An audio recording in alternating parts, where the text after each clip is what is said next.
Hello friends, स्वागत है आपका हमारे अभ्यास गुरुकुल में। आज के इस वीडियो में हम ट्रांसफार्मर वाइंडिंग से संबंधित प्रश्नों को देखेंगे। इस टॉपिक से संबंधित जितने भी प्रश्न एग्जाम में पूछे जाते हैं वैसे ही प्रश्न इस वीडियो में मैं लेकर आया हूँ। लास्ट तक देखिएगा। ऑलमोस्ट ये जितने भी पॉइंट्स लिखे हुए हैं वो सब आपको याद हो जाएंगे। पहले हम लोग इसके थ्योरी पार्ट को देखेंगे, उसके बाद इसी वीडियो में ऑब्जेक्टिव प्रश्नों को भी सॉल्व करेंगे। सो आइए स्टार्ट करते हैं आज की इस वीडियो को। और यदि आप इस चैनल पे पहली बार आए हैं तो चैनल को सब्सक्राइब जरूर करिए एंड लाइक करिए। सो आइए स्टार्ट करते हैं आज की इस वीडियो को। इसका परिचय दिया हुआ है। ट्रांसफार्मर एक स्थिर उपकरण होता है जो एसी की वोल्टेज को स्टेप अप या स्टेप डाउन करता है। यह म्यूचुअल इंडक्शन के सिद्धांत पर कार्य करता है। म्यूचुअल इंडक्शन के अनुसार जब प्राइमरी वाइंडिंग में एसी सप्लाई दी जाती है तो इस वाइंडिंग के चारों ओर बदलता हुआ चुंबकीय क्षेत्र बनता है। कैसा चुंबकीय क्षेत्र बनता है? तो बदलता हुआ चुंबकीय क्षेत्र बनता है। नेक्स्ट पॉइंट है, वह वाइंडिंग जो कम वोल्टेज रेटिंग रखती है वह निम्न वोल्टेज वाइंडिंग कहलाती है, तथा वह वाइंडिंग जो ज़्यादा वोल्टेज रेटिंग रखती है उच्च वोल्टेज वाइंडिंग कहलाती है। नेक्स्ट पॉइंट है, कुछ ट्रांसफार्मर में निम्न वोल्टेज वाइंडिंग तथा उच्च वोल्टेज वाइंडिंग के अलावा एक अतिरिक्त वाइंडिंग का प्रयोग किया जाता है। इस प्रकार की वाइंडिंग को तृतीय वाइंडिंग कहते हैं। नेक्स्ट पॉइंट है इसका, तृतीय वाइंडिंग को निम्न कारणों के लिए उपयोग किया जाता है। पहला पॉइंट इसका दिया है, विभिन्न भारों पर अतिरिक्त वोल्टेज प्रदान करना, फेज कंपनसेटिंग उपकरणों को सप्लाई प्रदान करना, लघु परिपथ धारा को नियंत्रित करने के लिए उपयोग ली जाती है, तथा टेस्टिंग ट्रांसफार्मर में वोल्टेज कॉइल की तरह इसका प्रयोग किया जाता है। नेक्स्ट पॉइंट इसका है, तृतीय वाइंडिंग की वोल्टेज रेटिंग निम्न वोल्टेज वाइंडिंग तथा उच्च वोल्टेज वाइंडिंग के वोल्टेज रेटिंग के मध्य रहती है, इसलिए इस वाइंडिंग को मध्य वोल्टेज वाइंडिंग भी कहते हैं। यह वाइंडिंग सामान्यतया डेल्टा कनेक्टेड होती है। इसका सबसे इंपॉर्टेंट पॉइंट इसका दिया, नोट में देखिए क्या दिया है, निम्न वोल्टेज वाइंडिंग की स्थिति कोर के नजदीक अंदर की तरफ तथा उच्च वोल्टेज वाइंडिंग की स्थिति बाहर की तरफ होती है। अब वाइंडिंग के संबंधित प्रश्नों को देखिए। विभिन्न वाइंडिंग तकनीकी। सिलेंड्रिकल वाइंडिंग, यह वाइंडिंग दो प्रकार से की जाती है। पहला है आयताकार चालक के साथ और दूसरा है वृत्ताकार चालक के साथ। तो आयताकार चालक के साथ सिलेंड्रिकल वाइंडिंग मुख्यतः निम्न विभव वाले ट्रांसफार्मर में प्रयोग की जाती है, और वृत्ताकार चालक के साथ सिलेंड्रिकल वाइंडिंग उच्च विभव वाइंडिंग में प्रयोग की जाती है। नेक्स्ट पॉइंट है क्रॉस ओवर वाइंडिंग।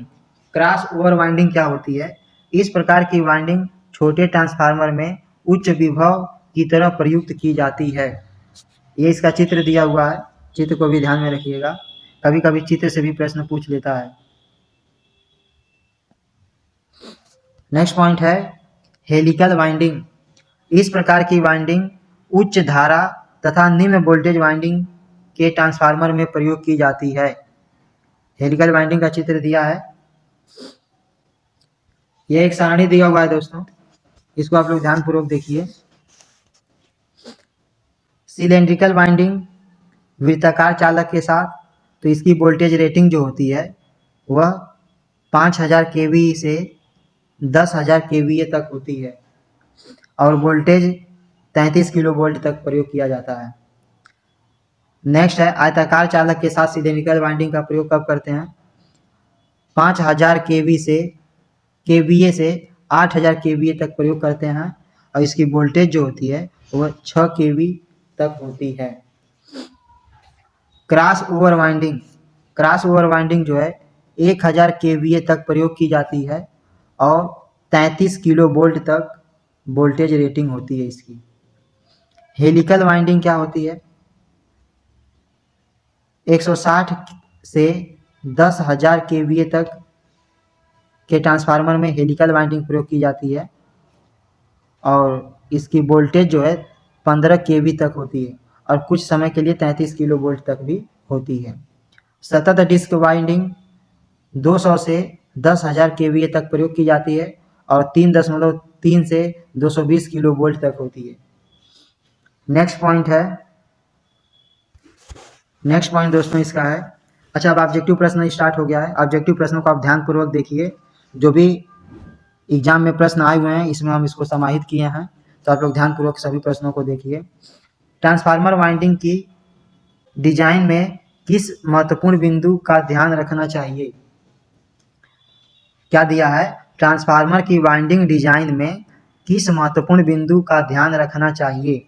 ऑप्शन दिया है उच्च विद्युतीय गुणवत्ता, उत्तम यांत्रिक सुदृढ़ता, उत्तम वेंटिलेशन, उपरोक्त सभी। तो इसका राइट आंसर हो जाएगा उपरोक्त सभी। नेक्स्ट क्वेश्चन है, ट्रांसफार्मर किस प्रकार की युक्ति है?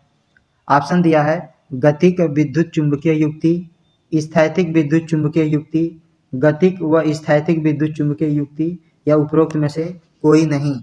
तो इसका राइट आंसर हो जाएगा बी, इसका राइट आंसर हो जाएगा स्थैतिक विद्युत चुंबकीय युक्ति। नेक्स्ट क्वेश्चन है, क्रॉस ओवर वाइंडिंग का प्रयोग किया जाता है उच्च वोल्टेज वाइंडिंग के लिए, मध्यम वोल्टेज वाइंडिंग के लिए, निम्न वोल्टेज वाइंडिंग के लिए, उपरोक्त सभी। तो इसका राइट आंसर हो जाएगा उच्च वोल्टेज वाइंडिंग के लिए। नेक्स्ट क्वेश्चन है, सिलेंड्रिकल वाइंडिंग आयताकार चालक के साथ का प्रयोग किया जाता है। तो आयताकार चालक है दोस्तों, तो उसके लिए ऑप्शन देखिए पहले, उच्च वोल्टेज वाइंडिंग के लिए, मध्यम वोल्टेज वाइंडिंग के लिए, निम्न वोल्टेज वाइंडिंग के लिए, या उपरोक्त सभी के लिए। तो इसका राइट आंसर हो जाएगा निम्न वोल्टेज वाइंडिंग के लिए। नेक्स्ट क्वेश्चन है, तृतीयक वाइंडिंग का प्रयोग किया जाता है। ऑप्शन देखिए, विभिन्न भारों पर अतिरिक्त वोल्टेज प्रदान करने के लिए, फेज कंपनसेटिंग उपकरणों को सप्लाई प्रदान करने के लिए, लघु परिपथ धाराओं को नियंत्रित करने के लिए, उपरोक्त सभी। तो इसका राइट आंसर हो जाएगा डी, सही है, उपरोक्त सभी के लिए हम तृतीयक वाइंडिंग का प्रयोग करते हैं। नेक्स्ट क्वेश्चन है, हेलिकल वाइंडिंग का प्रयोग किया जाता है निम्न वोल्टेज वाइंडिंग के लिए, उच्च वोल्टेज वाइंडिंग के लिए, मध्यम वोल्टेज वाइंडिंग के लिए, या उपरोक्त सभी के लिए। तो इसका राइट आंसर हो जाएगा निम्न वोल्टेज वाइंडिंग के लिए। नेक्स्ट क्वेश्चन है, क्रॉस ओवर वाइंडिंग में वोल्टेज रेटिंग होती है 11 केवीए तक, 33 केवीए तक, 66 केवीए तक, या 120 केवीए तक। तो इसका राइट आंसर हो जाएगा बी, इसका राइट आंसर है 33 केवी तक हम क्रॉस ओवर वाइंडिंग का प्रयोग करते हैं। नेक्स्ट क्वेश्चन है, हेलिकल वाइंडिंग में वोल्टेज रेटिंग होती है, ऑप्शन दिया है 2 केवीए तक, 6 केवी तक, 15 केवी तक, या उपरोक्त में से कोई नहीं। तो इसका राइट आंसर हो जाएगा सी, इसका राइट आंसर हो जाएगा 15 केवी तक। नेक्स्ट क्वेश्चन है, तृतीयक वाइंडिंग की वोल्टेज रेटिंग निम्न तथा उच्च वोल्टेज वाइंडिंग की वोल्टेज रेटिंग की तुलना में होती है, कम होती है, समान होती है, ज़्यादा होती है, या निम्न वोल्टेज वाइंडिंग तथा उच्च वोल्टेज वाइंडिंग की वोल्टेज रेटिंग के मध्य होती है। तो इसका राइट आंसर डी सही हो जाएगा। नेक्स्ट क्वेश्चन है, क्रॉस ओवर वाइंडिंग में प्रति चालक अधिकतम धारा कितनी होती है? 40 एम्पीयर तक, 30 एम्पीयर तक, 20 एम्पीयर तक, 10 एम्पीयर तक।